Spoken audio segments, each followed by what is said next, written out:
네, 여러분들 그러면 이제 그 머신러닝 5차시 세션 시작하도록 할게요. 그래서 5차시는 저희 이제 모델링에 대해서 배울 거예요. 모델링부터가 이제 좀 본격적으로 뭔가 말 그대로 모델 만들고 이제 그거 좀 잘 데이터에 맞게 튜닝하고 뭐 이런 과정이거든요. 그래서 오늘 좀 집중해서 들어주시면 좋겠습니다. 예, 저 끝나고 이제 컴피티션 설명도 할 건데 그거랑 바로 또 이어지는 내용이어서 이렇게 연결해서 들으시면 될 거예요.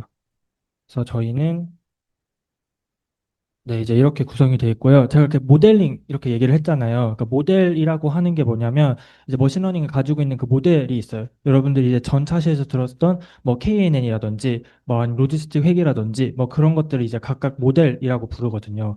그럼 그런 모델들에 대해서 좀 더 배워볼 거고 그다음에 그 모델이 그냥 뭐 차륵이나 지점토라고 생각하면 그냥 툭 하고 있어서 바로 쓸 수 있는 게 아니라 여러분들 환경에 맞게 이렇게 좀 잘 깎아 나가는 게 잘 쓸 수 있는 방법이겠죠. 그래서 그런 과정이 이 하이퍼 파라미터 최적화라는 과정이에요. 그래서 요거에 대해서 이어서 또 배워볼 예정입니다.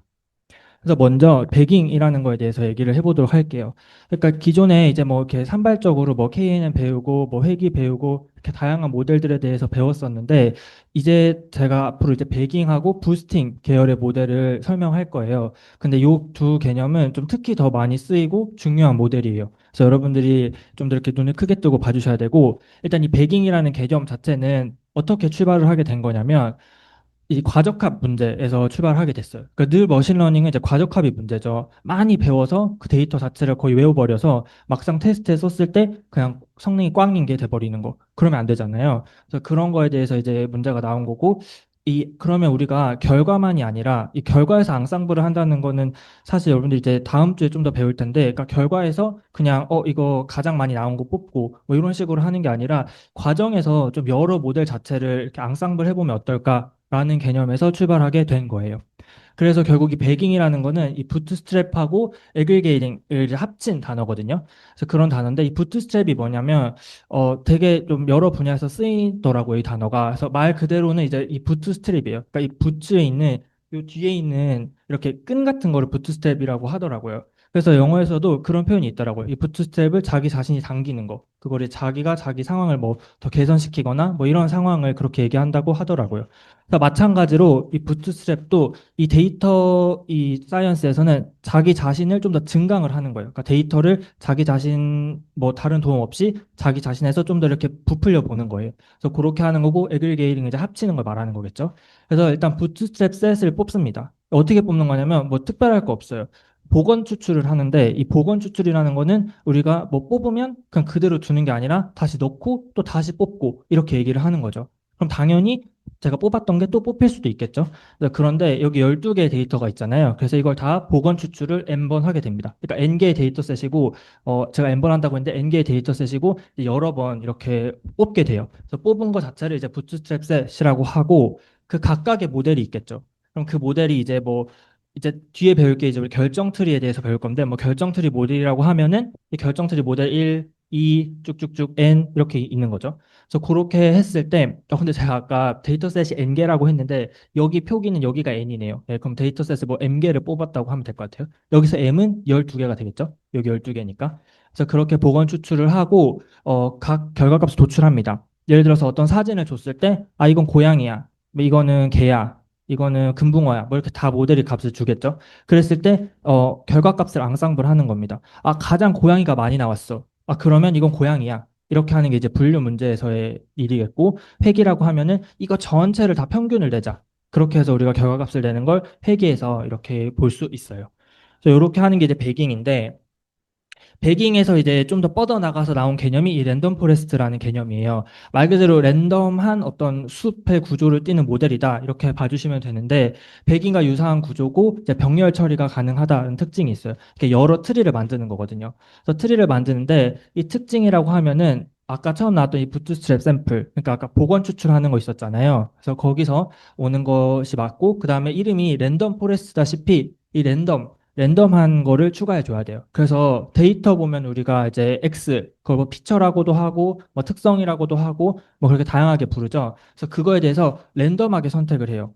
네, 그렇게 해도 되나 싶은데, 이게 트리를 하나만 만드는 게 아니라, 뭐 500개, 뭐 1000개 이렇게 만들 수 있거든요. 그럼 그거에 대해서 다 똑같은 피처를 쓰는 것보다는 랜덤하게 뽑았을 때, 막상 테스트 셋에서 훨씬 더 성능이 좋거든요. 그래서 그 랜덤성을 또 부여해 줍니다. 네, 그래서 이제 줄여서는 RF 이렇게 부르는데 학습 과정에 대해서 제가 설명을 해보도록 할게요. 그래서 이제 전체 학습용 데이터가 이렇게 쭉 있다고 했을 때 우리가 뭐 이렇게 나눠가지고 밸리데이션 셋으로도 쓰잖아요. 그래서 그거를 이렇게 뽑게 돼요. 이게 뭐 확률적으로 한 36.8%가 선택이 안 된다고 하더라고요. 왜냐하면 보건 추출이다 보니까 뽑았던 걸 또 뽑을 수도 있겠죠. 그래서 그렇게 해서 이제 학습용 데이터를 제가 딱 마련을 했어요. 그럼 이렇게 딱 마련을 하고 그 다음에 단일 의사결정 나무 학습용 데이터를 이제 사용하게 됩니다. 그러니까 부트스트랩을 뽑았으니까 일단 나무 하나만 있다고 가정해 볼게요.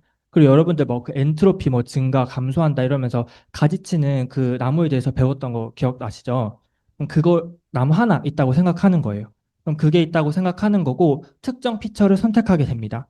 그러니까 예를 들면 피처가 뭐 나이가 있을 수도 있고 성별이 있을 수도 있고 뭐 타이타닉 데이터라고 하면은 뭐 어떤 탑승지가 될 수도 있고 여러 개가 있겠죠. 그랬을 때 몇 개를 선택을 하게 됩니다. 그럼 그거를 바탕으로 가지치기 없이 나무를 쭉쭉 뻗어나가게 만드는 거예요. 근데 가지치기 없이 나무를 쭉쭉 뻗어나가게 만들면 과적합 완전 장난 아닌 거 아닌가요? 그쵸, 장난 아니겠죠? 근데 일단은 그렇게 하고, 그 다음에 요거를 이제 OBB에 적용을 해봅니다. 그럼 어떤 뭐, 이거에 대한 예측값이나 그런 게 나오겠죠.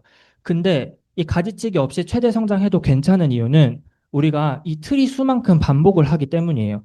트리는 보통 이제 한 뭐 500개, 뭐 더 넘게도 만들고 이렇게 하는데, 사실 가족합이 아무리 심해도 그 모든 트리의 값을 우리가 다 평균을 내거나 거기서 이제 보팅, 그러니까 뭐 투표를 하는 거죠. 분류 문제는. 그렇게 뽑기 때문에 사실 과적합 문제를 완화할 수 있어요. 그래서 이런 어떤 구조를 가지게 된다는 특징이 있고요. 음. 그래서 이제 RF 대표 하이퍼 파라미터에 대해서 제가 다시 얘기를 해볼게요. 근데 제가 얘기하다가 이거 좀 잘 이해 안 되거나 잘 모르겠는 거 있으면 네, 당연히 손 들고 말씀해 주셔도 좋습니다. 네. 그렇고 일단 해보면 그래서 하이퍼 파라미터에 대해서 보면은 크게 두 개예요. 두 개인데 자 일단은 그러니까 의사 결정 나무의 개수 이거를 이제 어떻게 해야 될까인데 일반적으로 500개 정도 설정해요. 그래서 500개도 진짜 좀 많잖아요. 그러니까 연산량이 엄청나겠죠. 근데 뭐 경우에 따라서 뭐 줄일 수도 있고 늘릴 수도 있고 데이터마다 다른 거죠. 그렇게 보면 되고 맥스 피처라고 하면은 이 최대로 피처 몇 개를 고를까? 그게 이름값을 해야 되잖아요. 그러니까 랜덤 포레스트니까 랜덤하게 피처 몇 개를 최대로 뽑을까에 대한 하이퍼 파라미터라고 할 수 있어요. 근데 그렇게 했을 때 보통 그냥 대개는 이렇더라라고 추천을 하는 게 분류 문제는 이제 뭐 100개의 피처가 있다면 한 10개 정도를 뽑는 거. 그다음에 예측 문제 같은 거, 리그레션, 그러니까 회귀 같은 경우는 3 나눈 거를 추천한다고는 합니다. 근데 이것도 또 데이터 바이 데이터예요. 어쨌든 이렇게 개괄적으로 얘기를 한다라는 걸 알 수 있고 그래서 기본적으로 이렇게 하이퍼 파라미터들 주요로 쓰이는 걸 이렇게 그대로 가져왔어요. 근데 여러분들 보면은 뭐 맥스뎁스나 뭐 민 샘플 스플릿 이런 거 같은 경우는 기본적으로 트리 계열의 하이퍼 파라미터를 그대로 상속을 받는 거거든요. 그래서 여러분들 뭐 이렇게 좀 익숙한데 싶을 수 있어요. 그거 계열이 맞고 이 하이퍼 파라미터가 엄청 많은데 이거 다 알아야 되나요? 다 외워야 되나요? 아니요, 그렇지는 않고 그냥 주로 쓰이는 거 위주로 알되 또 여러분들이 뭐 모델링 하거나 그러는 과정에서 이거 쓸만한데 싶으면 또 뭐 익숙해지는 거고 뭐 그런 식으로 접근해 주시면 좋겠습니다. 그래서 이렇게 하면은 좋니 안 좋니? 좋으니까 했겠죠. 그래서 트리 하나를 보면은 우리가 막 가지치기를 하잖아요. 생각해 보면 이렇게 섹션 나누고 또 나누고 막 이렇게 했을 때는 엄청 이렇게 좀 막 삐걱삐걱 되는 모델일 것 같은데 이거를 우리가 아까 500개씩 만들어서 다 앙상블 한다고 했죠. 그렇게 합쳐서 보니까 경계가 굉장히 부드럽더라. 이렇게 이야기를 할 수 있겠죠. 예, 그래서 이런 것 때문에 이제 앙상블 효과가 있다. 그래서 랜덤 포레스트를 쓴다. 이렇게 봐주시면 되겠습니다. 그럼 특징이라고 하면은 일단 숲의 크기가 커지면은 서로 노이드들이 상쇄가 돼요.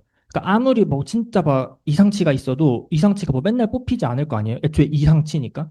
근데 그 트리 수가 엄청 많으면 그게 상쇄가 되겠죠. 그러니까 좀 일반화 가능성을 높일 수 있다는 특징이 있고 그다음에 마찬가지예요. 보건 추출하기 때문에 아까 제가 이상치가 자주 뽑힐 확률은 되게 적을 것 같다고 말씀드렸잖아요. 그러니까 그런 특징을 받을 수 있는 거고 그래도 여러 나무를 사용하기 때문에 훨씬 더 좋은데 이제 문제는 해석이 어려워요. 왜냐면 애초에 500개 막 1000개 트리를 가지고 결과를 딱 냈는데 이거는 이래서 결과 나온 것 같아요. 이렇게 말하기가 되게 어렵겠죠. 그래서 제가 듣기로는 이 금융권 이런 데서는 성능이 좀 낮더라도 이 단일 의사 결정 나무를 사용한다고도 들었어요. 왜냐하면 단일 의사 결정 나무는 딱 그냥 시각화하면 바로 알 수 있잖아요. 이게 가장 어떤 엔트로피를 이제 낮추는 거니까 이렇게 나눴고 그다음에 이렇게 가지를 쳤어요. 이렇게 했을 때는 훨씬 더 설명력이 높아지겠죠. 예. 그런데 이제 설명에 대해서는 조금 난해하다는 게 이 랜덤 포레스트의 단점이라고 할 수 있어요.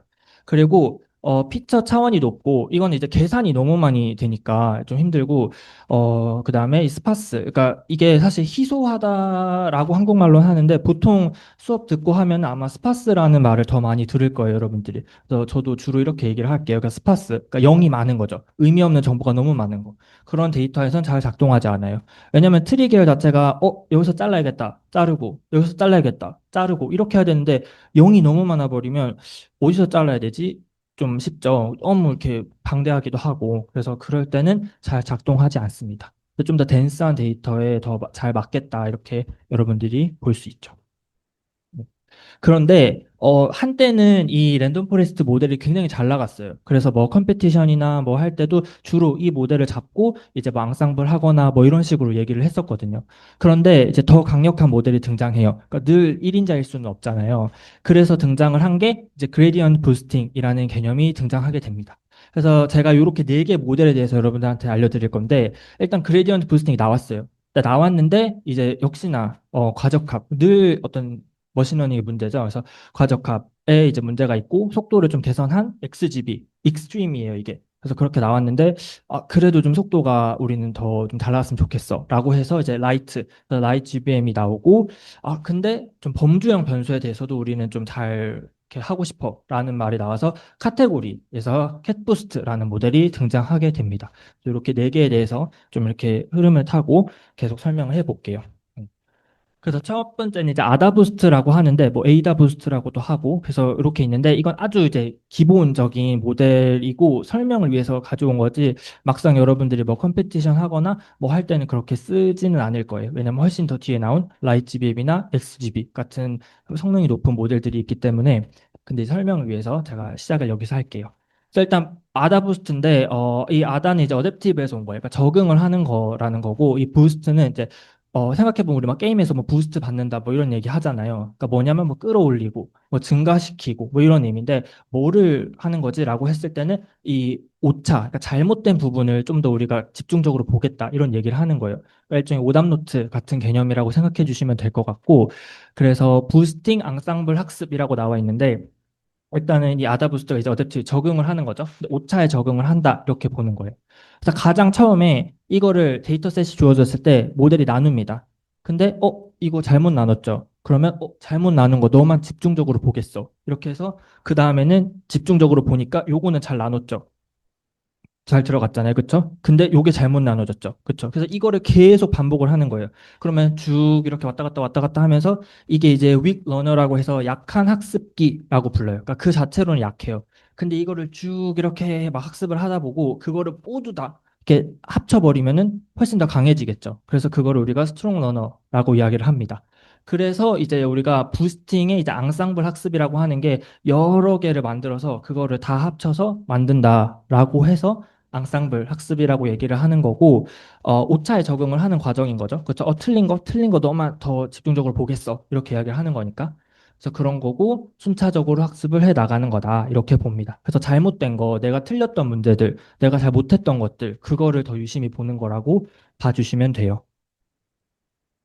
그래서 아까 제가 아까 잔차가 이제 그 예측한 거랑 실제 정답이랑의 차이인 거잖아요. 그래서 그거에 대해서 집중적으로 학습을 하는 거예요. 그래서 보면은 처음에는 y 값인데 쭉 이렇게 학습을 하고 보통 트리 계열 모델을 사용합니다. 그래서 트리 계열 쓰고 이렇게 했을 때 이게 다 맞지는 않잖아요. 그럼 이렇게 잔차가 나와요. 그럼 이 잔차에 대해서 집중적으로 학습을 하는 거예요. 그러니까 y 값 자리에 첫 번째 잔차, 리지주얼, 그러니까 잔차 첫 번째가 들어가 있는 거죠. 그렇죠? 그럼 또 하면은 2번 이렇게 되는 거겠죠. 그래서 많은 이 윅 러너들이 합쳐져서 결국 이제 스트롱 러너가 생기는 거예요. 또 그렇게 하는 게 이제 그레디언 부스팅의 기본적인 어떤 개념인 거고, 그래서 제가 설명한 것들이 이제 뭐 잔차를 계산하는 거죠. 그러니까 수도 리지주얼이라고 하는 거는 어쨌든 계속 이렇게 되는 게 이 잔차를 받아서 계속 하는 거기 때문에 그렇게 얘기를 하는 거고, 그래서 학습을 시키는 거고 모델이 이렇게 업데이트를 합니다. 근데 여기서 제가 얘기할 게 그 학습률이라고 하는 게 이제 학습률에 대해서 여러분들 뭐 2차신가 3차시에 그도 한번 들어보셨죠? 그죠, 그죠. 예, 그래서 그거에 대해서 제가 좀 이따 더 얘기할 건데, 이게 이 잔차를 배우긴 배우는데, 오차를 얼만큼 이동해야 되지라는 것도 중요해요. 그냥 너만큼 다 이동하자. 이러면은 그냥 확 이렇게 가버려서 오히려 오차가 개선되지 않을 수도 있거든요. 그래서 그건 이제 상황마다 다른데, 좀 이따 제가 다시 설명드릴게요. 그래서 그 어떤 학습률을 곱해서 좀 정도를 조절한다고 봐주시면 됩니다. 그러니까 과적합을 방지하는 거고, 음. 근데 제가 회귀 문제로 과정을 하고 말씀을 드렸어요. 잔차라는 게.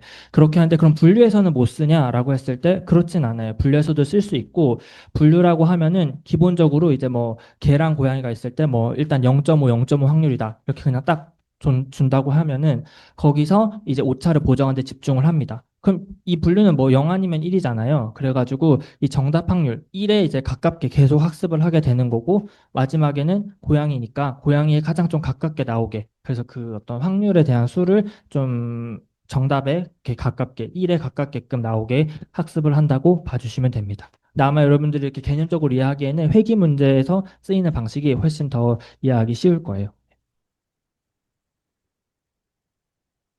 그래서 그러면은 이제 하이퍼 파라미터가 또 중요한 거죠. 그래서 조정을 할 수 있는 거니까. 그래서 그거에 대해서도 얘기를 해보면 마찬가지로 트리의 개수. 그러니까 우리가 그 보통 트리 계열 모델을 쓴다고 했었죠. 그래서 트리 계열이 있는데 그러면은 윅런 하나, 둘, 셋 몇 개를 해야 될까? 그래서 그거에 대해서도 정할 수 있는 거고.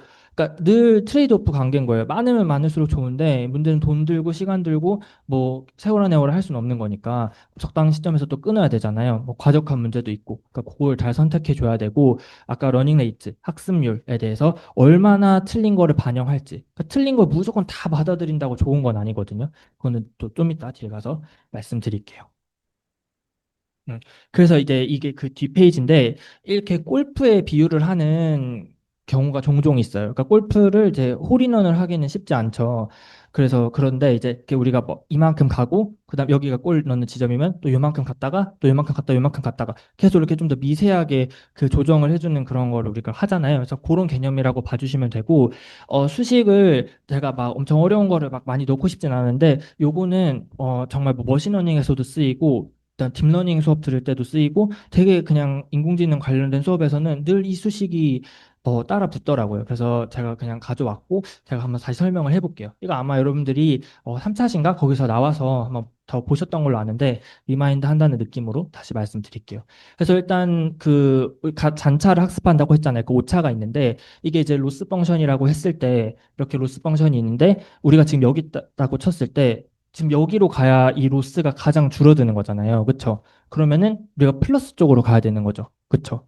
근데 요거의 미분값, 기울기가 요게 음수예요, 양수예요? 뭘까요? 요거는 요거는 음수죠. 그쵸? 요게 플러스잖아요. 그쵸? 기울기 생각해보면 이게 플러스고 음수잖아요. 그쵸? 근데 플러스로 가야 되는데 음수네 기울기가. 그러니까 우리가 여기 마이너스를 붙여주는 거예요. 예, 마이너스를 붙여주는 거고 반대의 경우 여기 있다고 해도 마이너스로 가야 되는데 이 지금 미분값은 플러스니까 마이너스를 붙여서 다시 마이너스로 가자. 이렇게 되는 거죠. 근데 요때 나오는 요 에타라는 게 학습률인 거예요. 그럼 그대로 그걸 반영할 거냐라고 했을 때 만약에 그대로 반영한다고 해서 여러분들 훅 이렇게 가버렸어요. 그러면은 뭐 왜 했지? 싶죠. 예, 그러니까 그렇게 되다 보니까 학습률 한 50% 정도, 한 30%만, 70% 이렇게 어느 정도 받아들일지를 결정을 해줘야 되기 때문에 이 에타라는 거 학습률을 우리가 조정을 해줘야 됩니다. 그래서 이것도 옵티마이저에 대해서 여러분들이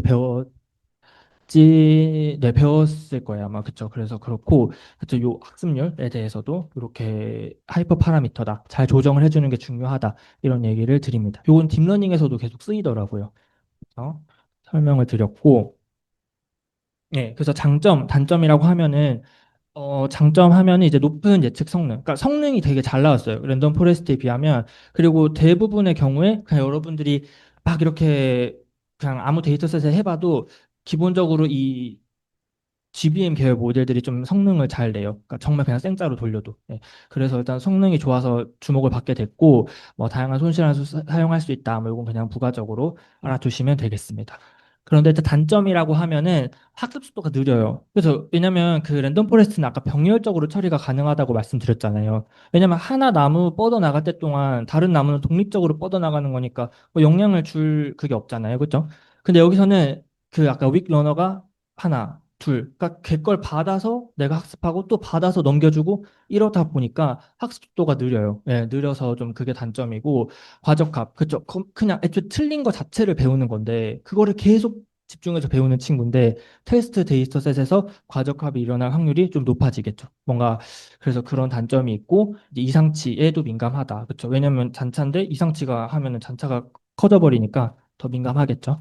그래서 그런 문제들을 안고 등장한 게 이제 익스트림 그레디언트 부스팅이에요. 그래서 이제 XGB라고 하는데 좀 더 개선된 모델인 거죠. 그래서 그렇게 나온 거고, 기본적으로 GBM의 원리를 따라요. 따르는데 뭐 특징이라고 뽑아보면 한 요 정도가 있습니다. 그래서 정규화라고 했을 때 이제 L1, L2라고 하면은 성능이 막 데이터 외우려고 할 때 이렇게 무거운 돌 쿵 올려놓듯이 너 이러면은 페널티 줄 거야 라고 하는 게 이제 L1, L2였었잖아요. 그래서 그렇게 정규화를 하기도 하고 병렬 처리가 가능하게끔 그렇게 만들기도 했습니다. 그리고 프루닝이라고 하는데 가지치기. 그래서 우리가 너무 막 저 밑에까지 막 뻗어나가는 거는 과적합이 정말 장난 아니기 때문에 좀 잘라내고 적당히 하자. 이렇게 하는 게 이제 어떤 XGB의 기본적인 원리가 되고, 음, 그럼 언제 XGB를 사용해야 될까라고 했을 때 기본적으로 그냥 수가 많을 때, 수치형 데이터가 많을 때고 이렇게 길게 생겼을 때라고 보시면 돼요. 그러니까 좀 더 구체적으로 말하면 어떤 카테고리컬, 그러니까 범주형 변수보다는 수치형 변수가 많거나 수치형 변수 자체로 구성이 돼 있을 때가 좋고 이렇게 긴 건데 보통 데이터들이 이래요, 사실은. 그러니까 이렇지 않은 데이터가 어디 있냐라고 할 수 있지만 상대적인 거라고 생각해 주시면 될 것 같아요. 그러니까 이 피처에 비해서 이 우리가 수집된 행 자체가 엄청 많은 거, 이런 데이터에 좀 더 유용합니다. 그러니까 뭐, 우리가 뭐 성별 나이라고 해도 여기 있는 학생들 하나하나가 다 데이터 포인트일 거 아니에요. 근데 여기 있는 사람들 다 하면 막 40명 이렇게 될 텐데, 뭐 성별 나이랑 그다음에 40명 하면은 물론 이런 형태긴 하지만 아마 적합하지 않을 거예요. 왜냐하면 데이터 포인트가 너무 적어서. 예. 그렇기 때문에 이제 그렇고, 사용하지 말아야 될 때는 이거는 좀 당연한 이야기이기도 해요. 왜냐하면 이제 이미지나 뭐 자연어 이런 거는 사실 딥러닝 계열에서 하는 거다 보니까 이런 전통적인 머신러닝에서는 잘 쓰지 않 그러니까 잘 이런 데이터를 잘 받아내지 못하고 제가 말하고 싶은 요 마지막에 그러니까 요런 데이터 물론 이런 데이터 잘 없죠. 그렇죠? 데이터 포인트가 어떻게 피처보다 더 적어요. 이런 경우 잘 없지만 대체적으로 너무 포인트가 좀 상대적으로 적은 것 같다고 느껴질 때 이럴 때는 XGB는 뭐 그렇게까지 추천할 만하진 않습니다. 그러면은 아까 기억하실지 모르겠는데 아까 지금 랜덤 포레스트 한참 떴다가 이제 좀 이렇게 사그라들고 그 그레디언트 부스팅이 나왔잖아요. 그 다음에 이제 XGB가 나왔고 혹시 그 다음에 제가 말했던 모델 기억하시나요? 바로 네, 이제 더 가벼운 라이트 GBM입니다. 네, 그래서 말 그대로 그레디언트 부스팅 머신이고 이제 라이트 하면 이제 가벼운 거잖아요. 그래서 좀 더 가볍게, 좀 더 계산을 좀 빨리 훅 돌릴 수 있게끔 해보자라고 해서 나온 게 이제 라이트 GBM이에요. 그래서 여기서는 그냥 딱 두 개 정도의 어떤 전략을 썼는지에 대해서 여러분들이 알고 가시면 좋겠습니다. 뭐 이 이름 자체를 막 이렇게 알 필요는 없다고 생각하고 그냥 어떤 그런 컨셉인지를 제가 설명을 드리면 보면은 여기서 이런 식으로 해서 학습을 했다는 거거든요. 그러니까 이 데이터가 요 부분, 요런 걸 이제 우리가 스파스하다고 얘기하는 거죠. 희소한 데이터. 0이 너무 많아. 그러니까 별로 영양가도 없는 데이터. 이런 거를 좀 이렇게 쫙 압축해서 알짜만 쓰겠다. 이렇게 하는 건데 어떤 방법을 썼냐면 여기 보면 이게 리지듀얼, 그러니까 잔차거든요. 잔차가 이렇게 있을 때 잔차가 작은 녀석들은 우리 안 써. 잔차 그 큰 녀석들 위주로 볼 거야. 뭐 틀려먹은 것만 보면 되지 뭐 잘 맞춘 거 뭐하러 보나? 이런 느낌인 거죠. 그래서 그렇게 되는 게 이제 요 Gradient Based One Size Sampling이어서 GOSS라고 부르는 건데 저도 이거 막 준비하면서 아 맞아 이거였었지 했지 막 이걸 막 이렇게 외우고 있고 그렇진 않아요. 하여튼 그래서 이렇게 오류 큰 거 위주로 보자라고 하는 거고 또 하나는 아 이렇게 좀 스파스한 데이터는 이거 다 이렇게 컬럼을 가지고 가기는 좀 힘드니까 이렇게 좀 짜부를 해서 좀 정보들만 이렇게 좀 뽑아내자라고 하는 게 이제 이 EFB, 그러니까 영 많은 것은 좀 합쳐서 보자. 이렇게 이야기를 하는 겁니다. 그래서 이제 묶어서 효율성을 높인다. 이렇게 번들을 한다. 이런 거예요. 근데 당연히 이런 의문을 가질 수 있을 것 같아요. 데이터인데 이거 어떻게 보면 데이터를 이렇게 손상하고 좀 오염시키는 행위인데 이렇게 해도 되나요? 라고 했을 때 사실 되게 경험적인 게 많더라고요. 제가 배우면서 느낀 거는 이 머신러닝이나 딥러닝이 이렇게 해봤는데 잘 되네? 잘 되더라고. 그러니까 이거 쓰면 좋을 것 같아. 이런 느낌이 많아서 그러니까 이렇게 해보니까 잘 됐다. 이런 느낌으로 좀 받아들이시면 될 것 같아요. 사실 저도 좀 신기하긴 해요. 데이터를 이렇게 막 굴리고 막 해가지고 이렇게 만들었는데 잘 된다니. 예.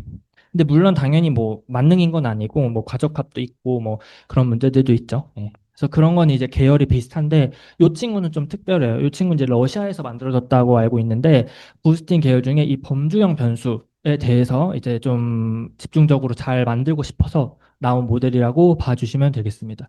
그래서 이제 카테고리컬이랑 부스팅을 합쳐진 건데 범주형 변수를 이제 효율적으로 처리를 하고 싶어서 만들었다 이렇게 보시면 되겠습니다. 그런데 여러분들 혹시 타겟 인코딩이라고 기억하시나요? 타겟 인코딩. 타겟 인코딩이 뭐였냐면 우리가 이렇게 서울, 부산, 뭐 대구 기계가 이 말 자체를 알아들을 수는 없죠. 그렇죠? 그러니까 우리가 이걸 숫자로 바꿔줘야 되잖아요. 그렇죠? 그 과정에서 그냥 0, 1, 2 이렇게 하는 게 무슨 인코딩이었죠? 그렇죠. 바로 라벨 인코딩이었잖아요. 그래서 그렇게 하면은 이렇게 뭔가 선형적인 그런 막 위계가 생기고 이러니까 그럼 이 타겟 값을 관련해서 우리가 라벨링 해보자라고 하는 게 타겟 인코딩이에요. 그래서 예를 들면은 서울은 1 더하기 1 더하기 0 그러니까 근데 3으로 나눠서 0.67로 이렇게 인코딩하고 부산은 뭐 0.5, 대구는 0 이렇게 하자라는 거예요. 근데 이게 타겟 값과 연관된 이제 라벨링이기 때문에 효과가 있긴 하지만 문제는 데이터 누수 이게 굉장히 심하죠. 왜냐면 우리가 이 미래 어떤 이 값을 맞추기 위해서 하는 건데 이 값을 가져다 써버리면 미래를 엿본 게 돼버린 거잖아요. 근데 사실 미래를 엿볼 수는 없죠, 사람이. 그러다 보니까 그런 문제가 발생하게 돼요. 그래서 그런데 이 타겟, 그러니까 이게 지금 범주형 변수잖아요. 그러니까 범주형 변수를 좀 잘 인코딩하고 싶은데 데이터 누수도 막고 싶어. 어떻게 하면은 잘 할 수 있을까? 머신러닝에서 잘 굴려볼 수 있을까라고 이야기가 나온 게 이제 이 캣부스트라는 모델이에요. 그래서 캣부스트는 이렇게 두 가지 특징을 가지고 있거든요. 그래서 첫 번째는 일단 ordered boosting이라고 해서 이거는 그냥 부스팅 학습할 때 우리가 그러니까 전체 데이터를 가지고 학습을 하고 이런 식으로 기본적으로 하는데 이것도 이제 마찬가지긴 하지만 우리가 이 순서를 임의로 섞어요. 그러니까 우리가 쭉 있으면 그걸 그대로 보지 않고 순서를 막 임의로 섞어서 앞 샘플 학습하고 그 다음 거 샘플 학습하고 뭐 이런 식으로 이렇게 순차적으로 그러니까 순서를 섞고 그 다음에 이렇게 하나 열고 보고 그 다음에 열고 보고 이런 식으로 해서 학습을 한다는 거예요. 그러니까 좀 더 이제 막 그 데이터 누수나 뭐 이런 거에 대해서 훨씬 더 좀 유연할 수 있겠죠.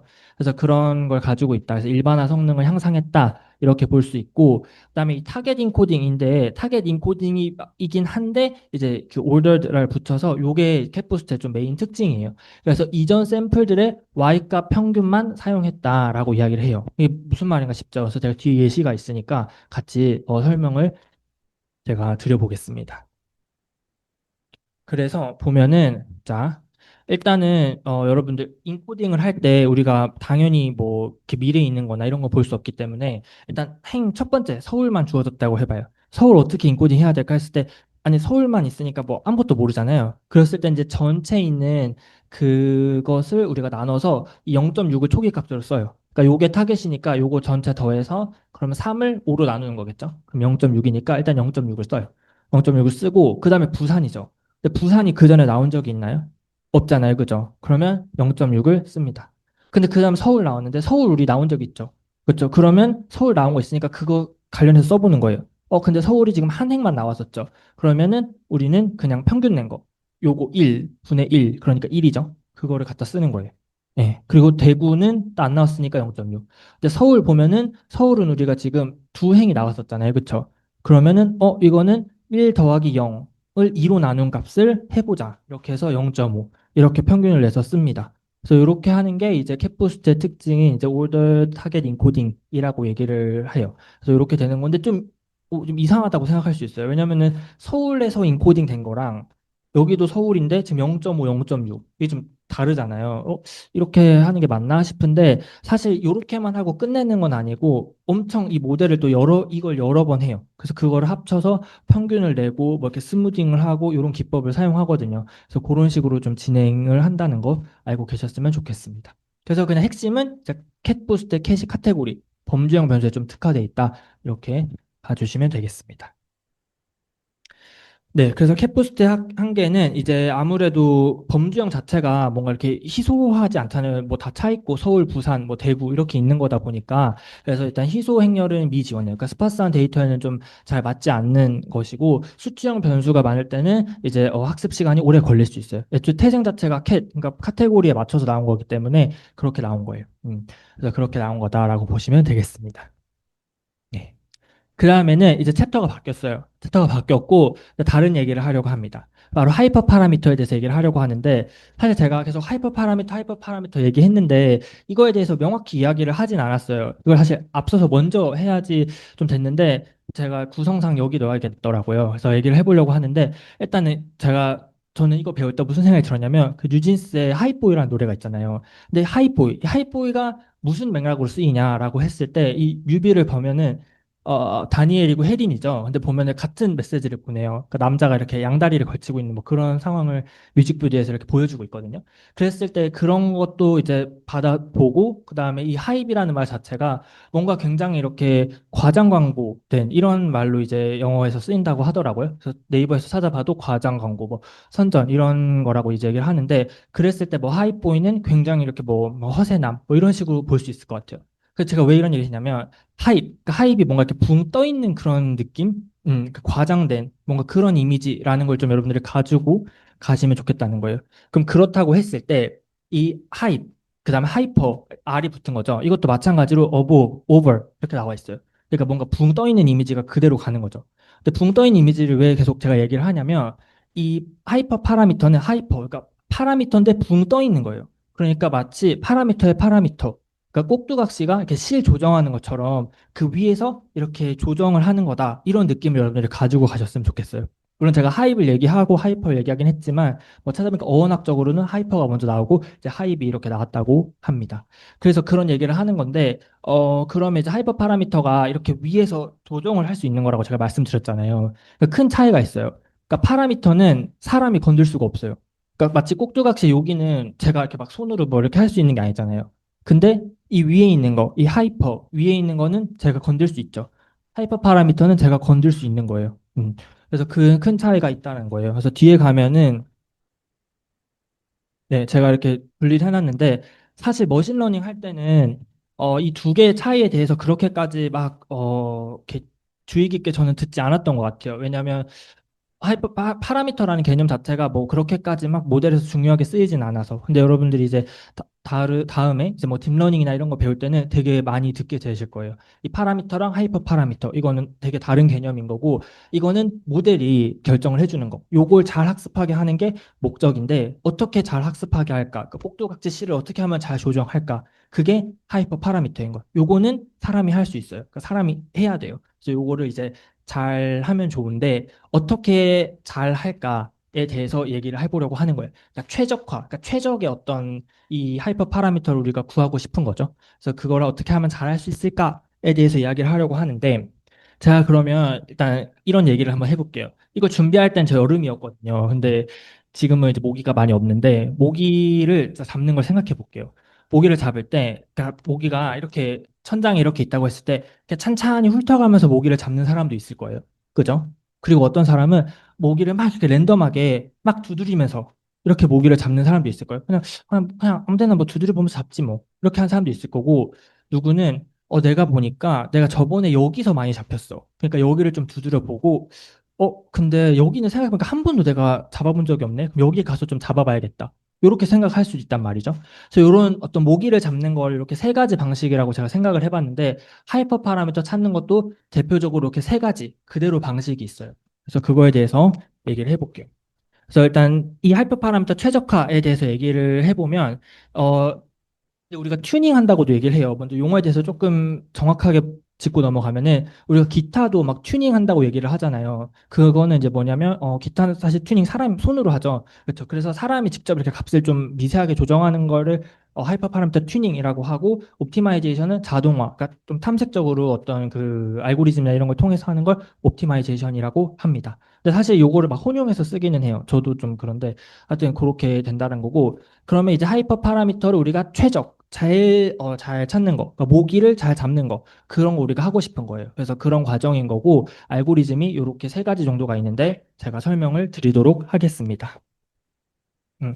그래서 먼저 그리드 썼죠. 그리드가 격자라는 말이잖아요. 그러니까 모기를 이렇게 천천히 훑어가면서 찾는 사람. 그런 사람은 이제 그리드 서치 같은 방법을 쓰는 거겠죠. 그래서 이런 식으로 이렇게 찾는 건데, 그러니까 파라미터별로 범위를 정해줘서 그 범위별로 이렇게 우리 막 그 중학생 때 이렇게 보면은 뭐 곱셈 뭐 배울 때 옷 두 개 입고 바지 세 개 있을 때 2 곱하기 3 뭐 이런 거 했었잖아요. 그러니까 그런 것처럼 계속 이렇게도 해보고 이런 쌍으로도 해보고 이런 쌍으로도 해보고 이런 식으로 격자처럼 하는 게 그리드 서치예요.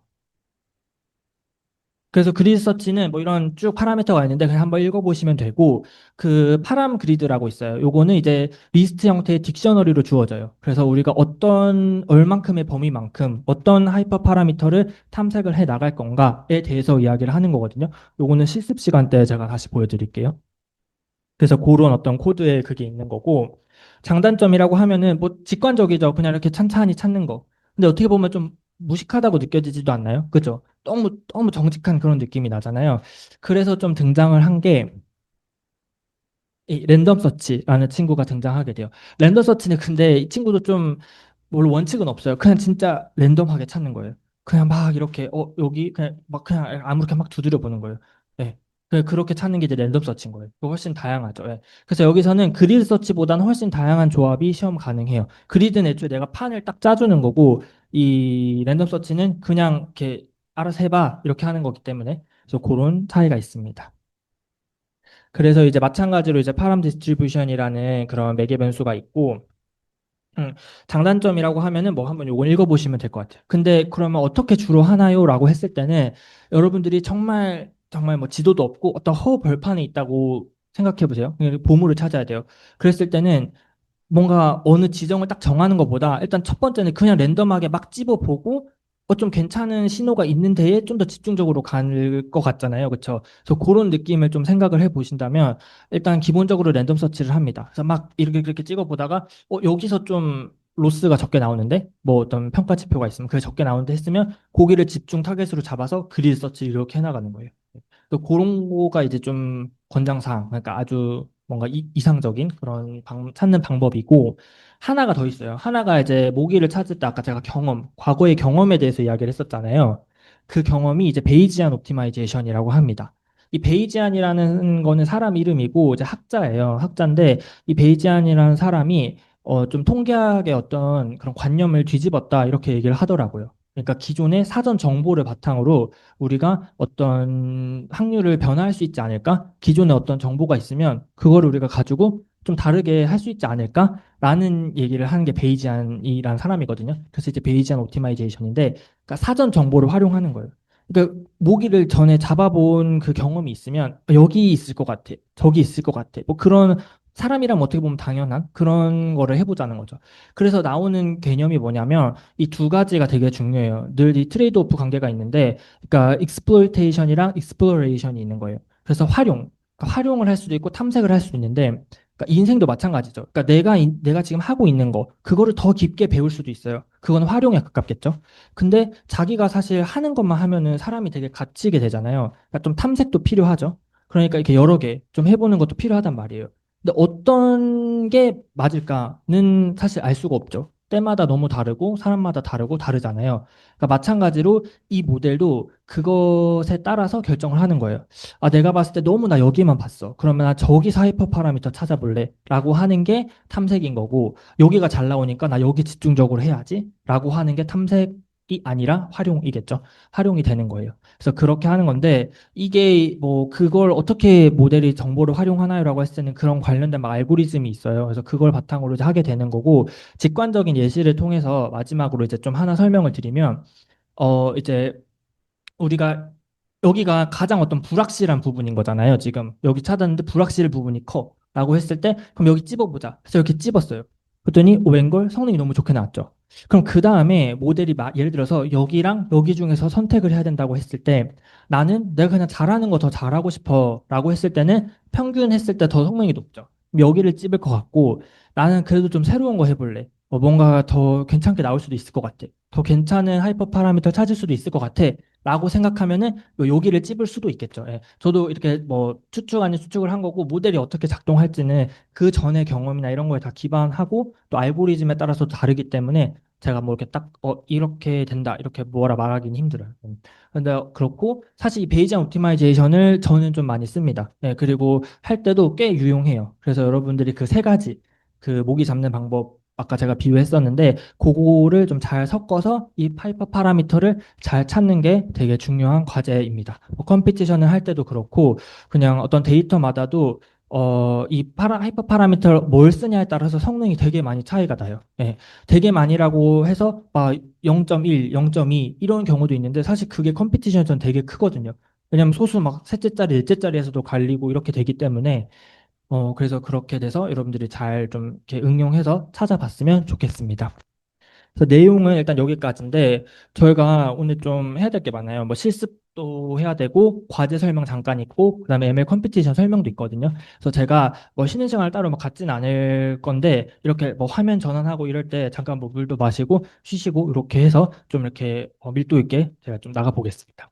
그래서 일단 여러분들 실습 파일 좀 열어주시면 되고 밑에 과제에 대한 설명을 제가 네, 지금 잠깐 하고 또 좀 이따도 할게요. 그러니까 과제가 뭐냐면 결국 제가 뭐 캐글에서 이렇게 찾다가 포켓몬 데이터를 찾았어요. 포켓몬 데이터. 근데 포켓몬 데이터를 찾았는데 이게 뭐 어떤 포켓몬의 뭐 특징 어쩌고 있고 포획률 뭐 이런 게 있더라고요. 그래서 뭐 희귀 포켓몬은 포획률이 낮고 그다음에 뭐 피카츄 이런 포켓몬은 이제 희귀 포켓몬이 아니니까 수가 굉장히 높아요. 그래서 뭐 그렇게 돼 있는데 그거를 잘 하는 이 모델을 만들어 보세요라는 거거든요. 그래서 사용 모델은 제한 없어요. 근데 그래도 저희가 배운 뭐 랜덤 포레스트나 그다음에 뭐 그 GBM 계열 모델 썼으면 좋겠고 뭐 변수 선택 변수가 되게 많아요. 뭐 뭐가 있어서 기억이 사실 잘 안 나요. 뭐 알에서 태어났는지 뭐 그 포켓몬 속성이 뭔지 뭐 이런 것들 있잖아요. 그래서 그런 것들 여러분들 선택하고 그다음에 범주형 변수 인코딩 어떻게 할지 뭐 타겟 인코딩 할 수도 있고 뭐 그것도 다양하게 있죠. 뭐 그냥 원하드 인코딩 할 수도 있고 그래서 그거 선택하는 거. 그다음 하이퍼 파라미터 최적화 위주로 해서 여러분들이 요 조건에 맞춰서 만들어 주시면 됩니다. 근데 모델링 과정을 이제 IPY 한 파일에 저장해서 제출해 주시면 되고 코드가 한 번에 돌아가야 돼요. 네, 이렇게 쭉 해서 쭉 돌아가야 되고 그다음에 사고의 흐름이 보이게. 이게 무슨 말이냐면 제가 이 모델 써서 해봤는데 이 모델 하니까 이렇게 성능이 나왔고 하이퍼 파라미터를 이런 식으로 튜닝 해봤어요. 근데 이 부분이 좀 잘 나와서 이 기법을 가지고 이걸 더 해봤어요. 뭐 이런 식으로 해서 주석으로 좀 설명을 해가면서 그 흐름이 쭉 보였으면 좋겠습니다. 성능은 상관없어요. 예, 성능은 저도 이제 다른 멘토들한테 성능은 보지 말라고 얘기할 거고 그냥 그 흐름이 좀 쭉쭉 보였으면 좋겠어요. 예, 제가 좀 해봤는데 성능이 이렇게 잘 나오는 데이터는 아닌 것 같아서 성능은 따로 보지 않을 거고 그냥 이게 쭉 어떤 해나가는 과정 이거를 좀 보려고 합니다. 잠깐 데이터셋 나중에 또 보도록 할게요. 그럼 제가 실습할 준비할 때 동안 네, 준비해 주시고 잠깐 이렇게 네, 좀 쉬시면 되겠습니다.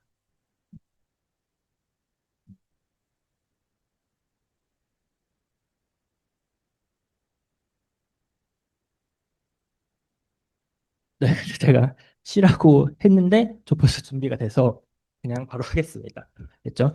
네, 이렇게 빨리 이렇게 쭉쭉 나가서 일찍은 못 끝낼 것 같은데 그렇게 하는 게 더 나을 것 같아서 해보겠습니다. 근데 여기서는 제가 코드를 다 이렇게 쭉 한번 돌렸었어요. 그래서 돌려놨기 때문에 여러분들이 굳이 지금 막 이렇게 같이 돌려보진 않으셔도 되고 나중에 집에 가서 해보시면 될 것 같고 저도 이렇게 일일이 돌려보진 않을게요. 쭉 내려가면서 설명을 하려고 하는데 보이죠? 예. 그래서 오주찬 거고 기본적으로 이렇게 해주고 제가 데이콘 신용카드 이 데이터를 가지고 왔습니다. 그래서 기본적으로 이제 데이터 전처리 뭐 이 오디너 인코더라고 하면은 그 라벨 인코딩 그러니까 서울 1, 부산 2, 대구 3 뭐 이런 식으로 한 거를 말하는 거고 그렇게 전처리를 했고 쭉 해서 이제 배깅 모델 근데 이게 사실 다 똑같아요. 배깅이라고 하면 이제 배깅 클래시파이어 그러니까 분류기를 쓰는 거죠. 회기도 당연히 작동합니다. 그래서 이제 백인 클래시파이어를 쓰는 거고 그걸 정의를 해준 다음에 이 fit을 하는 거예요. 그러면 이제 이 데이터의 fit, 그러니까 맞게 된 그 백인 클래시파이어가 되겠죠. 그럼 그걸 바탕으로 predict 이렇게 예측을 해줍니다. 예, X 테스트에 대해서. 그러면 우리가 그 prediction 예측값이 나오는 거고 그걸 바탕으로 뭐 평가 지표를 보는 거죠. F1 스코어를 여기서 썼는데, 그러니까 그러면 Y 테스트 우리가 실제로 봐야 되는 그 정답이랑 그 다음에 프레딕션이랑 얼마나 차이가 나느냐, 어떻냐에 대해서 볼 수 있는 거죠. 0.64 정도 나왔습니다. 이렇게 보는 거예요. 모든 어떤 이 전통적인 머신러닝의 이거는 다 똑같아요. 보면은 제가 몇 개만 더 해볼게요. 그래서 보면은 여기는 그쵸. 근데 이제 이렇게 있는데 RF 랜덤 포레스트 이제 클래시파이어를 불렀는데 제가 좀 웃은 이유가 그래서 엄청 하이퍼 파라미터가 많죠. 예. 근데 이거 다 써줘야 되나요?라고 했을 때 안 써줘도 상관없어요. 안 써주면 그냥 그 모델 자체가 가지고 있는 기본 값이 있어요. 그럼 그 기본 값을 그냥 돌아가거든요. 근데 여기서는 일단 이 하이퍼 파라미터를 다 이렇게 정의를 해준 거고 안 써도 이렇게 주석 처리해도 돌아갑니다. 그래서 이런 식으로 정해주는 거고 이건 아까 나무 수였죠. 100개, 뭐 500개 뭐 이렇게 여러분들 할 수 있는 거고 그다음에 이거는 진위 개수를 보겠다. 뭐 이렇게 되는 거죠. 그래서 맥스 뎁스 이건 따로 안 정했다. 이렇게 얘기를 하는 거고. 그래서 이렇게 쭉 이렇게 정의를 해주고 마찬가지로 fit 해주고 프레딕 해줍니다. 그러면 F1 스코어 보는 거고. 그러니까 똑같아요 흐름이. 예, 그래서 크게 다를 게 없고 부스팅 계열은 좀 다르니까 보면은 근데 그렇지만 다르지 않아요. 마찬가지 하이퍼 파라미터 사람이 조정해 줄 수 있는 거 우리가 잘 만져줘야 되는 것들. 그래서 만지고 fit하고 그다음에 프레딕 한 다음에 F1 스코어 보는 거. 또 다르지 않아요. 그래서 그레디언 부스팅도 마찬가지고 근데 좀 파라미터가 많죠. 그래서 당연히 다 외울 필요 없고 이렇게 좀 볼드 처리된 거는 좀 많이 쓰이는 거고 좀 중요하다는 거고 그냥 이렇게 이런 게 있구나 이런 개념으로 보시면 좋겠습니다. 근데 여러분들이 막상 모델링 하려고 하면은 어느 파라미터인지는 알아야 좀 모델링이 되기도 할 거예요. 그래서 그런 식으로 공부하시면 되고 XG 부스트도 마찬가지로. 근데 이게 설치가 안 돼 있는 경우가 있을 수 있어요. 그러면은 이거를 주석 해제하고 설치해 주시면 됩니다. 근데 그래도 뭔가 오류가 날 수 있는데 그러면 이 여러분들 어떤 환경에서 이 모델을 완전 지우고 난 다음에 다시 설치를 해주시면 돌아갈 거예요. 그래서 그렇게 해주시고 마찬가지로 XGB 클래시파이어입니다. 여기 이렇게 선언을 해줬죠. 그래서 불러주고 마찬가지로 하이퍼 파라미터 안 써도 상관없어요. 그럼 기본 값으로 돌아가는 거고 쭉 보고 fit 그다음에 프레딕 이렇게 해주면 되는 겁니다. 그래서 기본 이렇게 되는 거고 LGBM이라고 하면은 마찬가지로 더 가벼운 모델이라고 제가 말씀드렸죠. 그래서 그거에 대해서도 이렇게 설치해서 쭉 보면 됩니다. 그다음에 캡부스트도 마찬가지입니다. 그래서 쭉쭉쭉 여러분들 봐주시면 되고 그다음에 하이퍼 파라미터 이 옵티마이제이션에 대해서 볼 건데 이 하이퍼 파라미터 옵티마이제이션은 이제 이렇게 제가 여기 그 사이클론 자체에 내장된 이 로드 디짓 그러니까 이 숫자 데이터인데 요거를 가져왔어요. 그래서 가져와서 해봤고 제가 여기서 쓸 거는 KNN 클래시파이어입니다. 그러니까 이거는 그 이웃이 있으면, 그러니까 자기가 있을 때 그 이웃이랑 가까운 거에 대해서 어 그걸 바탕으로 분류를 하는 친구였잖아요, 그죠? 그러니까 만약에 제가 어떤 데이터예요. 제가 딱 있는데 제 주변에 개는 별로 없고 고양이만 있어요. 그럼 저는 고양이로 판단이 되는 거죠. 그러니까 그런 식으로 하는 친구였죠. 아마 1차 시대 여러분들이 배웠던 걸로 기억하는데 그거를 가져다 쓰겠다는 겁니다. 그래서 그렇게 하는 거고 이 그리즈 서치는 이렇게 찬찬히 찾는 거를 말했었잖아요. 그러다 보니까 이제 그렇게 하는 친구인데 그럼 우리가 그 찬찬히 찾을 그 지도를 우리가 이렇게 만들어 줘야 되잖아요. 그래서 그때 나오는 게 이제 요 바로 파람 그리드라는 겁니다. 그래서 이 파람 그리드를 이제 설정을 해줘야 돼요. 그러니까 그 말 그대로 격자, 그러니까 딕셔너리를 설정해 주는 거여서 우리가 이거에 대해서는 레인지는 우리가 아까 몇 명의 이웃을 볼 건지에 대해서 n 네이버는 우리가 넘버 그러니까 네이버의 수는 우리가 4개에서 10개 정도 보겠어라고 해주는 거예요. 그리고 웨이트 같은 경우는 우리는 모든 이웃을 그냥 그 범위 안에 들어있는 이웃은 모두 같은 가중치로 볼 거야라고 하는 게 유니폼인 거고 우리는 디스턴스 거리마다 좀 다르게 볼 거야라고 하는 게 디스턴스예요. 그래서 요거에 대해서 그럼 이거 총 조합이 몇 개 나올까요?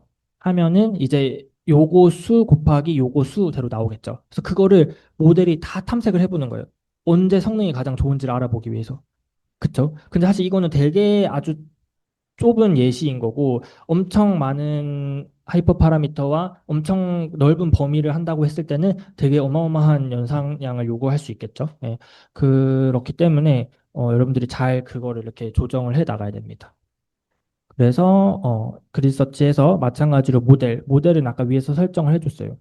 네, 여기 KNN 설정해줬고 그다음에 파람 그리드 아까 여기 제가 했었죠. 이거에 대해서 봐주세요라고 하는 거고 그리드 서치를 하는 건데 그다음에 우리는 accuracy라는 평가 지표를 쓸 거고 크로스 밸리데이션은 5개로 할게요. 이렇게 얘기를 합니다. 그래서 그거에 대해서 서치를 해주면 서치를 해주고 이제 이렇게 원래 트레인 데이터에 대해서 fit 해주게 되면은 해주게 되고 스코어를 뽑아 보면은 이렇게 나와요. 그럼 기본 정확도보다 높아졌죠. 예. 근데 그쵸. 사실, 뭐, 100%는 없으니까 뭐 늘 높아지는 건 아닌데 보통은 높아질 수밖에 없어요. 왜냐면은 어쨌든 더 찾아낸 거니까. 예. 그래서 확률적으로 더 높아지는 거고 그래서 정확도가 높아졌다 이렇게 볼 수 있는 거죠. 그리고 마찬가지로 여기 보면은 그리드 서치랑 그리드 서치 이게 점이 있잖아요. 점을 저는 파이썬 볼 때 이렇게 의라고 생각을 많이 하거든요. 그러니까 그리드 서치의 베스트 파라미터, 그리드 서치의 베스트 스코어 이런 식으로 보는데 이런 식으로 우리가 뽑아서 볼 수 있어요. 그러니까 베스트 파라미터는 이 네 명의 이웃을 보는 거고 디스턴스 그러니까 거리마다 가중치를 주는 거 그게 좋았어. 10명 이웃 보는 것보다 4명 이웃 보고 디스턴스 하는 게 좋더라. 이렇게 얘기를 한 거죠. 그 조합들 중에서 이게 짱이 나는 거니까. 그랬을 때 베스트는 99가 나왔는데 문제는 우리 테스트에 넣었잖아요. 그러니까 테스트에 넣으니까 조금 떨어졌죠. 예. 그래서 그렇게 됐고 뭐 늘 테스트에 넣는다고 더 떨어지는 건 또 아니에요. 근데 보통은 좀 떨어지고 음, 네, 그래서 마찬가지로 이렇게 합니다. 랜덤 서치도 마찬가지예요. 파람 그리드 그대로 넣는데 랜덤 서치는 랜덤하니까 좀 더 넓게 통 크게 가져갑니다. 예, 그러면 거기서 막 네가 지지고 볶고 해봐 이렇게 이야기를 하는 거고 좀 더 넓게 해서 본 거고 마찬가지로 이렇게 코드를 내려가서 보면은 그리고 이제 이터레이티브 이제 넘버라고 있는데 요거 12번 해라라는 거예요. 그러니까 12번 쭉쭉 돌려봐라. 그리드 서치는 사실 조합이 뻔하잖아요. 그러니까 그냥 그 수대로 하면 돼서 정해줄 필요가 없는데 이 랜덤은 언제까지 랜덤해야 되지? 라고 했을 때 정해줘야 되죠. 그래서 정해주셔야 합니다. 그리고 이렇게 했을 때는 이렇게 나왔어요. 이때 베스트 파라미터는 3이랑 디스턴스인 거죠. 그렇죠? 그러면 4랑 디스턴스 했을 때보다는 3 디스턴스가 훨씬까지라고는 뭐 못하겠지만 어쨌든 더 높다는 거기 때문에 이건 랜덤이 이럴 때는 랜덤이 더 잘 나왔네 이렇게 볼 수 있습니다. 하지만 100%는 없기 때문에 뭐 늘 랜덤이 잘 나오는 건 아니고 이렇게 하고 랜덤 서치 자체는 이런 특징이 있다라는 겁니다. 그래서 더 되게 이제 하이퍼 파라미터의 값을 더 빠르게 찾을 수 있어요. 그 다음에 좀 제가 아까 말했었던 거, 그 베이지안 옵티마이제이션. 이거는 이제 베이지안에 대해서 얘기를 하는 건데, 베이지안이 약간 사전 정보를 받아들이는 거라고 제가 말씀드렸잖아요. 그래서 그거에 대해서 이야기를 하는 겁니다.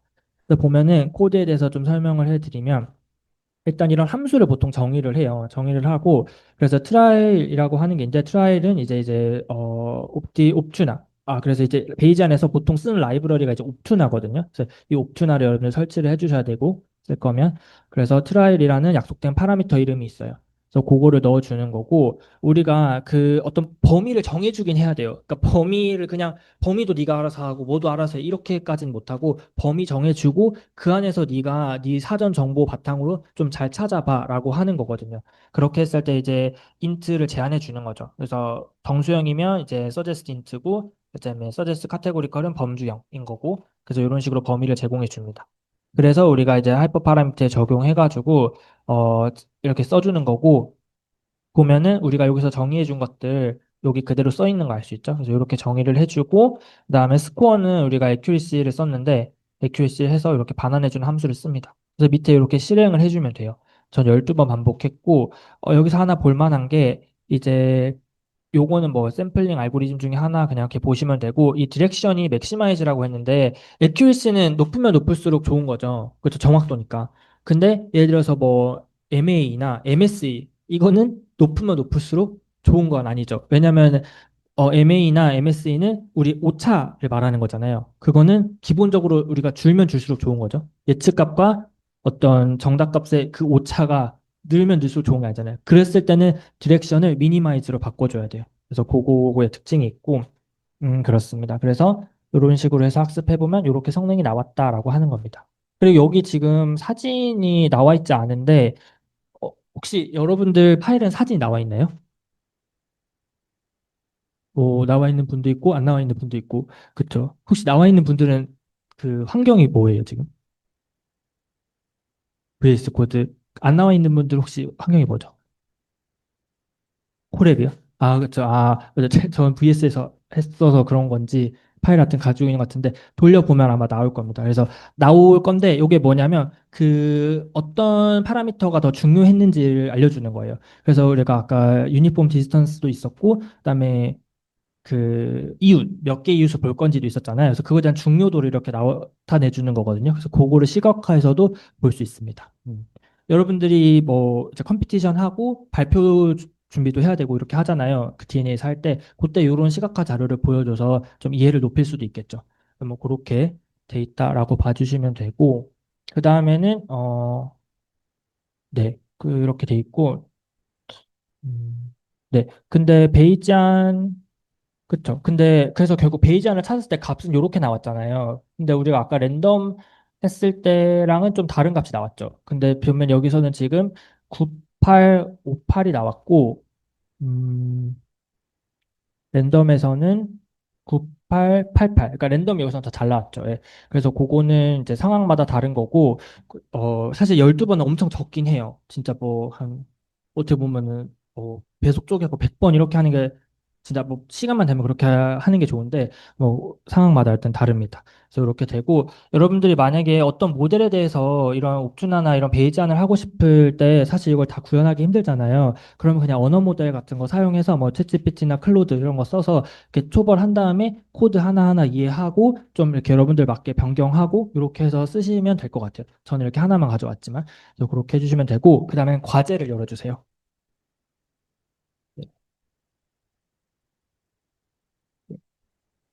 과제를 열어주시면 과제에 대해서 이제 얘기를 하겠습니다. 네, 그래서 배운 모델을 가지고 하이퍼 파라미터 최적화를 통해 모델 성능을 높이시오 이렇게 얘기했습니다. 데이터 출처는 여기고 제가 아까 포켓몬 데이터 가져왔다고 했잖아요. 그래서 타겟 변수는 그 캐치 레이시예요. 그래서 값이 높을수록 이제 쉽게 잡히는 거고 값이 낮을수록 잡기 어려운 거다. 그 좀, 싶었는데 이렇게 나오더라고요. 그리고 저는 레이시라 그래서 100이 맥스인 줄 알았는데 그렇진 않아요. 밑에 가서 보여드릴게요. 그래서 전설의 포켓몬은 낮고 뭐 이렇게 돼 있고 기본적으로 엄청 이렇게 많아요. 피처가. 뭐 HP, 뭐 어택 공격, 뭐 기본 공격력, 뭐 포켓몬의 키, 포켓몬의 몸무게, 뭐 R 그룹. 저 이런 것도 있는지 몰랐는데 전설 포켓몬의 여부, 뭐 이런 것도 메가 진화 여부, 뭐 이런 게 있더라고요. 그래서 제가 이렇게 쭉, 아주 기본적인 코드를 짰어요. 그래서 데이터를 일단 불러오겠죠. 불러오고 필요한 변수를 선택하는 거예요. 모든 변수가 필요하지 않을 수도 않겠죠. 않을 수도 있고 비슷한 게 있을 수도 있고 여러분들 4차시에 배웠잖아요. 그래서 그거에 대해서 여러분들이 잘 맞게 선택을 해주시면 되고 결측지도 이제 전처리 여러분들이 뭐 요거 그대로 쓰셔도 되고 맞게 해주셔도 돼요. 그러니까 제가 이걸 설명을 드린 이유는 이런 거에 집중하기보다는 모델 가져와서 하이퍼 파라미터 튜닝하는 거에 좀 더 집중을 했으면 좋겠다는 마음에서 말씀드리는 거예요. 실제 컴피티션에서는 이런 게 너무 중요하지만 제가 이제 과제를 드리는 거는 우리가 배웠던 거를 좀 써보자는 거니까. 그래서 그렇게 됐고 여러분들이 결tik 전처리 대충 해주시면 되고 이렇게 분리해서 쓰면 됩니다. 분리해 주시면 되고 분리는 그냥 이런 식으로 해주시면 돼요. 하고 인코딩도 해주고 전 여기서 그냥 원하드 인코딩 했거든요. 그렇게 하고 가장 보통 성능이 좋은 LGBM을 썼습니다. LGBM을 썼고 이런 식으로 했어요. 저는 근데 기본 모델 쓰니까 하이퍼 파라미터가 없죠. 예. 근데 하이퍼 파라미터 들면은 성능이 좀 달라지긴 하겠죠. 그렇게 했을 때 이게 52가 나와요. 왜 이렇게 길지? 52가 나와요. 근데 52는 사실 엄청 성능이 구린 거거든요. 왜냐면 이게 뭐 0에서 한 200 몇인데 제가 RMS 있잖아요. 그 루트 값을 씌운 거니까 사실 그 단위 그대로 봐도 괜찮은 거예요. 근데 그러면 50 정도의 포획률이 차이가 나는 거니까 좀 성능은 좀 꽝이죠. 근데 어쨌든 그냥 이렇게 연습을 하는 거니까 이렇게 가져갔고 좀 보여드리면 이거 어떻게 하는지 모르겠어요. 근데 이거 이상해 씨를 영어로 하면 이렇게 되더라고요.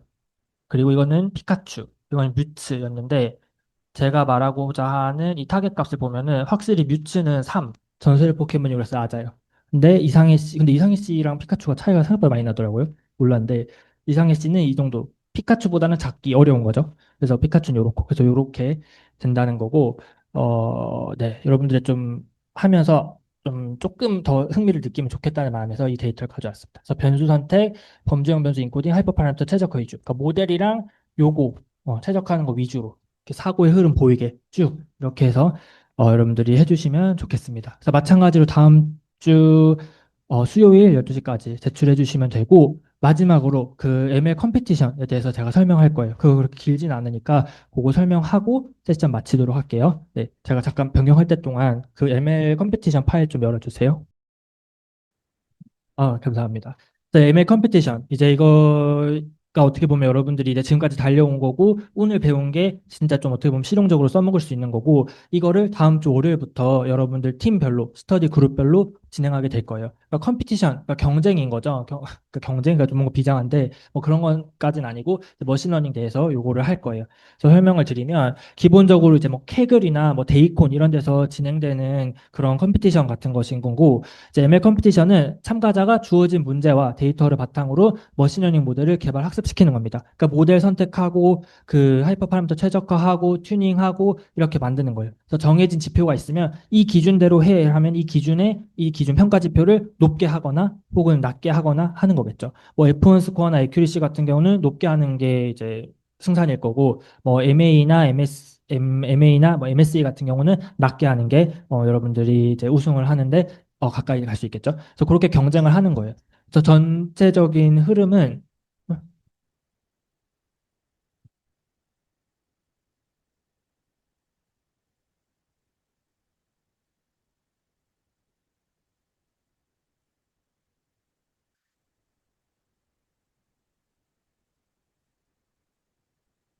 네, 잠깐 이제 학회장님 오셔가지고 공지를 해주셔가지고 그 컴피티션이 여러분들한테 좋은 건지 안 좋은 건지 모르겠는데 내일 18시부터 할 수 있게 된다고 하거든요. 그래서 제가 계속 얘기하면서 말씀드릴게요. 그래서 그렇게 되는 거고 전체적인 흐름은 그럼 기본적으로 이제 문제를 정의합니다. 근데 문제라는 게 뭐 큰 건 아니고 정해줘요. 이거를 낮춰라. 뭐 우리 예측을 하고 싶다 이런 식으로. 제가 예전에 뭐 이렇게 막 과제에서 봤던 거는 청경채 성장률을 예측하는 데이터였어요. 그래서 그거 예측을 하는 게 이제 목적이었던 거죠. 그래서 문제 정의 뭐 그런 거에서 예측을 맞추는 거. 회귀 문제가 됐겠죠. 그렇게 하고 데이터를 그럼 거기서 제공해 주겠죠. 저희가 이제 제공해 드릴 거예요. 그래서 데이터 제공하고 전처리를 여러분들이 하게 됩니다. 그럼 EDA 하고 뭐 결측치 채우고 스케일링 하고 변수 선택하고 뭐 이런 식으로 해서 모델을 막 개발하고 학습을 시키겠죠. 그래서 제출 평가를 합니다. 근데 다른 팀보다 성능이 낮게 나왔네? 그럼 여러분들이 모델 개선을 하겠죠. 그럼 또 학습해보고 또 넣어보니까 등수가 더 떨어질 수도 있고 더 오를 수도 있겠죠. 그걸 계속 마감일까지 하다가 마지막으로 제출하는 거 그리고 뭐 발표하고 시상하는 거 이렇게 되는 게 저희 흐름이라고 봐주시면 되겠습니다. 그래서 기본적으로 제가 말씀드린 게 쭉 이렇게 나와 있는 거고 요 부분을 여러분들이 계속 하는 거라고 봐주시면 돼요. 근데 여기랑 여기도 포함돼서 그러니까 요 부분을 네, 여기가 되게 애를 많이 먹을 거예요. 당연히 답이 없는 분야이기 때문에 결특치를 어떻게 메꿔야 되지? 라는 것부터 여러분들 팀에서 상의하고 논의하고 이렇게 해야 될 겁니다. 그래서 모델 개성이라고 하면은 뭐 하이퍼 파라미터, 뭐 튜닝, 최적화, 피처 엔지니어링, 뭐 앙상블 이런 게 있겠죠. 앙상블은 다음 주에 여러분들 배울 거예요. 그렇게 되는 거고, 근데 그러면 무조건 그냥 순위만 높으면 땡인, 그러니까 장땡인가요? 이렇게 생각할 수 있는데 그렇진 않아요. 좀 저는 이 개념을 듣고 이렇게도 하는군, 그러니까 이렇게 하는구나 신기했던 게 퍼블릭 보드랑 프라이빗 보드가 나뉘어요. 그러니까 저희가 이제 테스트 셋을 가지고 있을 거 아니에요? 근데 그 테스트 셋을 프라이빗이랑 퍼블릭으로 나눠요. 그러니까 퍼블릭은 여러분들이 대회하는 동안에 테스트 해볼 수 있는 걸 말해요. 그러니까 퍼블릭 동안은 이제 퍼블릭의 등수가 있겠죠. 근데 막상 이제 저희가 테스트 셋을 가지고 있잖아요. 그러니까 진짜 마지막 날 여러분들이 다 제출 끝내고 테스트 셋을 딱 열어봅니다. 그럼 여러분들이 최종 어떤 모델에 테스트 셋을 넣었을 때 더 잘 나올 수도 있고 더 못 나올 수도 있어요. 근데 이때 너무 이렇게 과적합이 돼버리면 이 퍼블릭만 이렇게 맞춰져 버려가지고 이 프라이빗 보드에서 성능이 뚝 떨어지는 경우도 있거든요. 그래서 이걸 이제 쉐이크업 현상이라고 하는데 좀 이렇게 운빨 아닌가 할 수 있는데 그쵸 좀 그런 부분이 있는 거죠. 그럼 반대로 퍼블릭에서 좀 낮았는데 이거 막상 이렇게 프라이빗 까보니까 등수가 확 오를 수도 있어요. 그러니까 어떻게 하면 과적합되지 않고 성능 좋은 모델을 만드냐 그게 관건이라고 할 수 있겠죠. 그래서 최종 순위 예측 불가하고 순위가 크게 바뀔 수 있어요. 그래서 리랭킹이 가능하다라는 거고 프라이빗 데이터 안정화하기 위해서 다음 주에 앙상블 배울 거고 우리가 이제 그 크로스 밸리데이션 했었던 거고 레귤라이제이션 이런 거를 하는 게 중요하다는 거죠. 근데 너무 이것만 해서 성능 자체가 떨어지면은 그런 모델 자체가 막상 까보니까 훅 오르더라. 이런 경우는 또 잘 없어요. 그렇게 잘 하는 게 중요하고, 그래서 애초에 이제 저희가 준비한 거 이제 컴퓨테이션은 손실함수 값을 낮추는 거. 왜냐면 RMS이니까 요건 오차니까 낮춰야 되는 거고, 데이터 구성은 저희 수치형 변수 10개랑 범주형 변수 5개, 그리고 타임스탬프, 그 데이터 가지고 타임스탬프 있거든요. 그렇게 있는 거고, Y의 타겟은 이제 타겟, 저희는 회귀 문제이기 때문에 리그레션이어서 이렇게 돼 있고, 데이터 크기는 45,000행, 그다음 테스트는 5,000행 이렇게 돼 있어요. 그래서 여러분들이 맞춰주시면 되고 예측 파일은 그 좀 통일을 하는 게 좋을 것 같아서 여러분들 이런 식으로 제출을 해주시면 됩니다. 그래서 제출해 주시면 되고 그 사이트가 공개되고 이제 시작일에 공개되는데 그때 됐을 때 여러분들한테 뭐 베이스 코드나 이런 것들 제공할 거예요. 그래서 그거 참고해서 만들어 주시면 됩니다. 그래서 하루에 팀별 최대 5번까지 제출이 가능하고 그러니까 여러분들이 좀 꾸준히 이렇게 하는 게 어떤 모델 성능 향상에 도움이 되겠죠. 5번 초과를 하게 되면 감점이 있어요. 보통 컴피티션들이 이렇게 하루에 제한이 있더라고요. 제가 뭐 저번에 했던 것도 5번이었어서 이렇게 막 하루에 꾸준히 하려고 하고 막 그랬었습니다. 그래서 ML 컴퓨터 시작이 요때라고 나와 있는데 요거 아니고 내일 18시부터 열린다고 해요. 그래서 그때 이제 카톡방이나 이런 데 공지가 될 거니까 봐주시면 되고 그 밑은 다 유효해요. 그래서 11월 15일까지 여러분들이 22시까지 여러분들이 보내주시면 되는데 PPT랑 PDF 그다음에 IPYMP 파일, CSV 파일 그러니까 여러분들 모델링 한 거랑 그 모델이 예측한 값이 있을 거 아니에요. 그 값에 대해서도 보내주셔야 됩니다. 그래서 PPT랑 PDF는 근데 무슨 발표 PPT를 만드는 건가요라고 했을 때, 우리의 어떤 과정이나 흐름이 이렇다, 뭐 이런 거거든요. 그거에 대해서는 이 DNA 홈페이지 가면은 여러분들이 찾아서 보실 수 있어요. 그래서 요거 참고해서, 요런 느낌이구나, 이렇게 감 익히시면 되겠습니다. 그래서 zip 파일로 압축해서 요 이메일로 해당 시각까지 보내주시면 되고, 결과물 발표를 저희 8차시 마지막 주에 하게 됩니다. 그래서 10분 이내로 하게 되고, 쉬는 시간을 순위 결정해서 시상식 진행합니다. 저희는 2등까지 선정해서 수상을 할 예정입니다. 그리고 운영진 평가 70%고 상호 평가 30%예요. 그래서 여러분들도 다 이렇게 평가를 매기게 할 거거든요. 그래서 그렇게 돼 있을 거고 지연 제출하면 해당 감점이 있습니다. 그래서 저희 기준은 이렇게 돼 있어요. 그래서 뭐 전처리 코드, 전처리 잘하는 거, 모델링 잘하는 거 중요하고 프라이빗 점수, 퍼블릭 점수는 여러분들이 크게 보이지 않아도 되는 게 저희 그러니까 봐야죠. 어차피 볼 수 있는 게 퍼블릭 점수밖에 없으니까. 그런데 평가는 퍼블릭이 아니라 이제 프라이빗 점수로 진행되게 됩니다.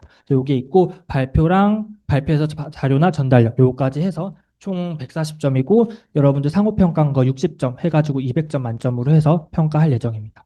근데 여기서 이제 파란색 요게 뭐냐면 재현 가능성. 여러분들 그 랜덤 시드라고 이제 머신러닝 할 때 쓰잖아요. 그게 이제 시드를 고정해 주면은 재현 가능성. 그러니까 그대로 코드를 돌렸을 때 똑같이 그 결과가 나오는 걸 말하는 거죠. 그래서 그렇게 나와서 동일한 결과를 재현할 수 있어야 돼요. 사실 이렇게 나왔었는데 어 다른 데서 안 나오면은 그게 꽝인 거잖아요. 그래서 그것이 굉장히 중요해요. 그래서 저희가 이제 크게 이렇게 가중치 줬기 때문에 여러분들이 재현 가능하게 랜덤 시드 잘 써서 그렇게 좀 깔끔하게 만들어서 제출했었으면 좋겠습니다.